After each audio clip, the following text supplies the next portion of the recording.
Nosso trabalho vai falar sobre a transformada Z. Vamos abordar os tópicos das propriedades, a relação da transformada Z com a de Laplace, a transformada inversa e a importância no projeto de filtros digitais. O nosso grupo é composto por mim, Amanda Regina, Felipe Augusto, João Henrique e Tiago Barbosa. Ela é uma ferramenta utilizada para sistemas em tempo discreto. Ela transforma equações diferenciais em equações algébricas. É uma série que pode ou não convergir, como vamos explicar mais para frente. É um operador linear útil para análise de sistemas lineares e invariantes no tempo. Caso geral. Toda vez que eu tiver um sistema cuja a resposta seja h de z, se eu colocar na entrada desse sistema um termo da forma z elevado a n, por um z dado qualquer, a saída vai ser o mesmo z elevado a n multiplicado por uma constante definida como h de z, que depende sempre do valor de z, onde z geralmente é uma variável complexa. Como vamos provar isso? Fazemos a entrada x de n ser igual a z de n por um z dado qualquer e a saída y de n vai ser a convolução com uma entrada com resposta ao impulso, que eu escrevo como somatório com n variando de menos infinito a infinito de h de n de z elevado a n menos k. Como a soma de uma potência pode ser expressa como a multiplicação dessas potências, z de n não depende de k. Sendo assim, eu tiro ele para fora do somatório, sobrando o somatório em que h de k que multiplica z elevado a menos k, em que k foi só um arranjado do somatório, podendo ser trocado por n. Chegamos assim à definição matemática da transformada z, em que o z do h de n vai ser igual a h de z, que vai ser igual ao somatório com n variando de menos infinito a infinito do h de n de z elevado a menos n, onde z é uma variável complexa. Resumindo, a transformada z é uma ferramenta que nos possibilita representar uma entrada arbitrária x de n pela soma das exponenciais da forma z elevado a n. Agora vamos falar sobre a transformada z unilateral e a transformada z bilateral. No sentido básico, não há distinção entre a transformada z unilateral e a bilateral. A unilateral, ela trabalha apenas com sinais e sistemas causais. Em geral, a maioria dos casos práticos são causais. Ela trabalha com uma subclasse de sinais, começando com n igual a zero, que é um sinal causal. Assim, os limites da transformada z unilateral é de n igual a zero até infinito. O que difere a transformada z bilateral da transformada z unilateral são somente seus limites de integração. Na transformada z bilateral, os seus limites vão de menos infinito a infinito. Agora vamos falar da região de convergência da transformada z. A região de convergência da transformada z especifica onde h de z é definida. Geralmente, uma região de convergência é especificada como parte da transformada z. A região de convergência é definida sobre a região de um anel, centrado na origem de um plano complexo, onde h de g converge para duas situações, com R- até o R+, onde R- pode ser zero ou R+ pode ser o infinito. O espaço do plano complexo para o qual ela converge define a região de convergência. Temos que a série de potência da transformada z não converge para todas as sequências ou valores de z. Para determinada sequência, os valores de z da transformada z converge para uma região, em que nós temos 3 tipos de regiões. Bom, vamos falar agora da região de convergência direita, causal.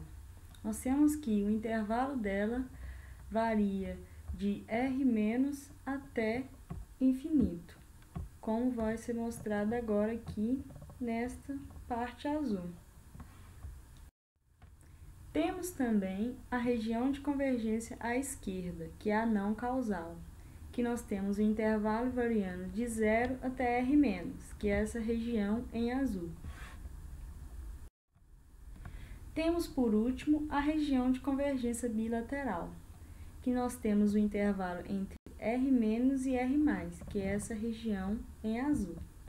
Para todos os R- e R+, são dados valores que são obtidos através da resolução da transformada Z, que são valores arbitrários, dependendo de cada problema. Outras propriedades da região de convergência. A região de convergência é um anel ou um disco centrado na origem do plano Z complexo. A região de convergência deve ser uma região conectada, isto é, não pode ter espaços vazios. Para terminar, nós temos que a região de convergência tem uma função muito importante, porque se eu só conheço a transformada Z sem dizer qual é a sua região de convergência, eu não posso trabalhar com o meu sistema. A seguir, vamos ver algumas propriedades que são satisfeitas pela transformada Z. Essas propriedades nos permitem abrir um leque de opções muito grande entre as transformadas, conseguindo calcular várias transformadas de vários sinais a partir de outras, sendo possível ter uma análise muito boa de sistemas de filtros digitais ou analógicos. Algumas aplicações são a modulação, a taxa de amostragem de um sinal digital e os projetos de filtro. A primeira propriedade a ser apresentada será a linearidade, que é a propriedade da homogeneidade e aditividade juntas, onde A e B são constantes, ou seja, além da transformada Z ser linear, o domínio de convergência é, no mínimo, a interseção dos domínios.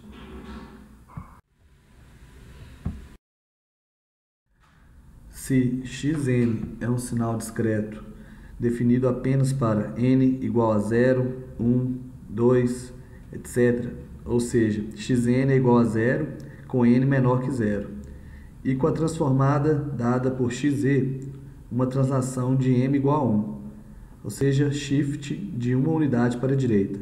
Se for m igual a 2, shift de 2 unidades para a direita. Estes termos aparecem pois estamos considerando a transformada Z unilateral.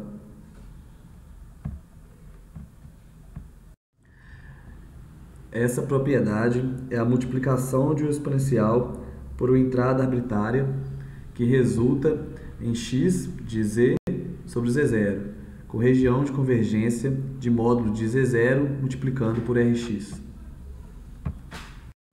A propriedade inversão temporal é quando a saída é a inversa da entrada, com região de convergência 1 sobre Rx.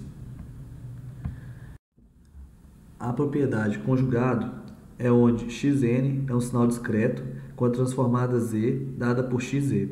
Note que, se Xn for um sinal real, ele pertence aos reais. Logo, a região de convergência será Rx. A propriedade convolução é semelhante às transformadas de Fourier e de Laplace. Também, na transformada Z, temos que a transformada de convolução é o produto das transformadas Z, com região de convergência Rx1, interseção Rx2. A propriedade derivada é onde Xn é um sinal discreto com a transformada Z, dada por Xz. Portanto, a derivada do domínio de Z equivale à multiplicação por n no domínio do tempo, com região de convergência Rx. Temos agora a definição matemática da transformada Z. Pode-se resolvê-la a partir da integração de contorno em um caminho fechado no sentido horário no plano complexo.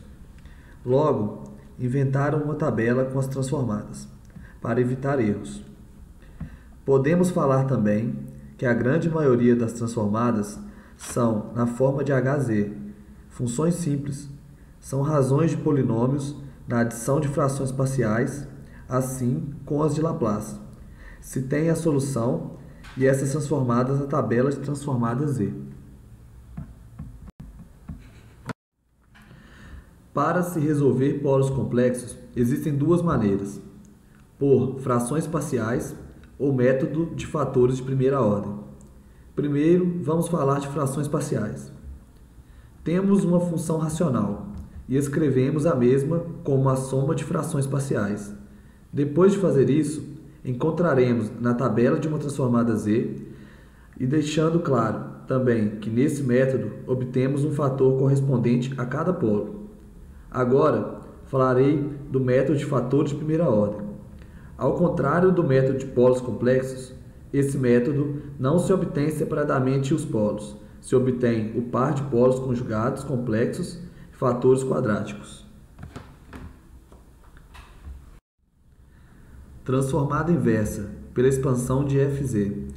Tem-se uma série de z elevado a menos n e, se for expansível em Fz, em uma série de potências de z elevado a menos n. Os coeficientes da série podem ser f0, f1 e assim sucessivamente. Como mostrado na demonstração da definição da série, pode ser expandida na série de potência, dividido seu numerador pelo seu denominador.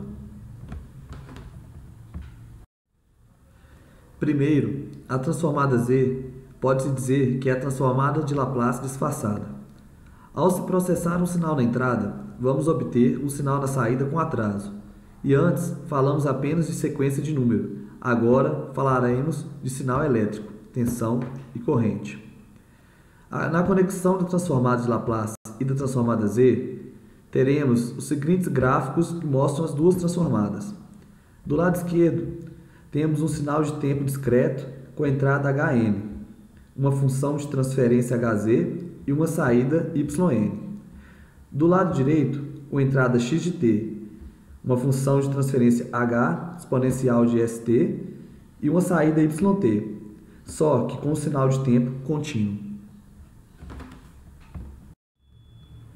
Assim, tiramos a seguinte relação dos sistemas x de t e y de t.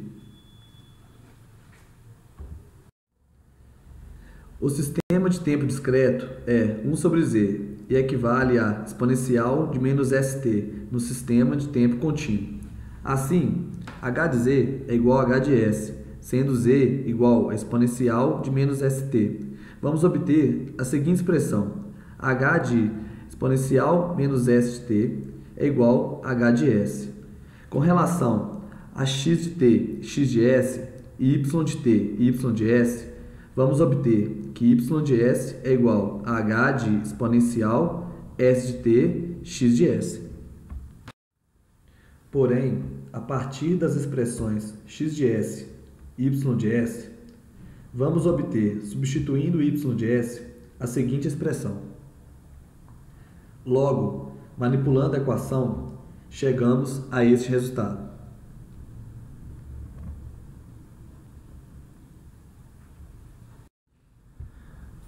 Assim, a transformada Z pode ser a transformada de Laplace com mudança de variável. Z é igual a exponencial de st ou S é igual a 1 sobre t ln z. Agora vamos falar da importância da transformada Z em projetos de filtros. O que são filtros? Em um sistema, a função de um filtro é remover partes não desejadas do sinal, como ruído, ou extrair partes úteis do sinal, como, por exemplo, determinadas componentes de frequência. Existem dois tipos principais de filtro, o analógico e o digital. Os filtros analógicos usam circuitos feitos de componentes como resistores, indutores e capacitores para produzir o efeito de filtragem exigido. Esses circuitos de filtro são bastante utilizados em aplicações como redução de ruído em sistemas e muitas outras áreas. Para projetar um circuito de filtro analógico, existem algumas técnicas padrões, sendo a tensão, a corrente elétrica e a precisão dos componentes a mais importante. Filtros digitais. Podemos ver neste bloco que um conversor AD, analógico digital, converte o sinal de tempo contínuo XT para o tempo discreto XN. O filtro digital processa XN, resultando em YN, que representa o sinal filtrado na forma digital. Este sinal YN é então convertido para um sinal de tempo contínuo por um conversor DA, digital analógico, e reconstruindo através de um filtro passa-baixa, cuja saída é o sinal YT, que representará a versão filtrada do sinal XT. O filtro digital usa um processador digital para executar cálculos de amostras do sinal de entrada. O processador pode ser um computador ou um microprocessador. Em um processo de filtragem digital, o sinal analógico deve ser primeiramente digitalizado usando um conversor analógico digital. Ou seja, a cada intervalo de tempo é retirada uma amostra do sinal de entrada que vai ser codificada para a forma binária, de modo que isso se repita a cada novo intervalo de tempo.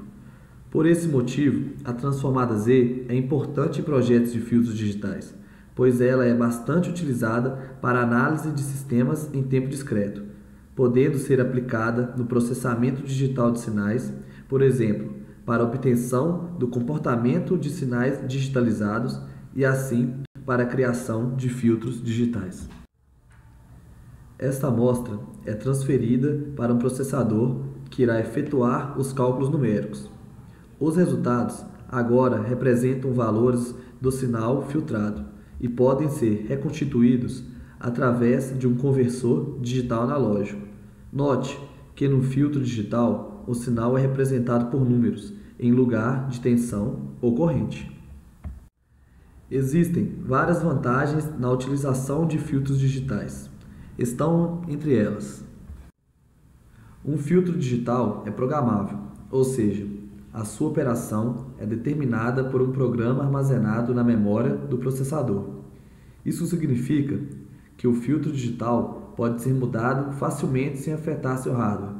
Já o filtro analógico só pode ser mudado se mudarmos o seu circuito eletrônico, o que resultaria numa paralisação. Como os filtros digitais são programáveis, fica mais fácil os mesmos serem testados e implementados em um computador por meio de um software, por exemplo.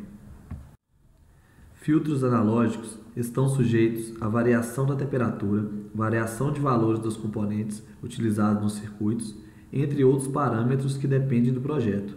Filtros digitais não sofrem estes problemas, logo, são extremamente estáveis, obtendo com isso resultados mais precisos.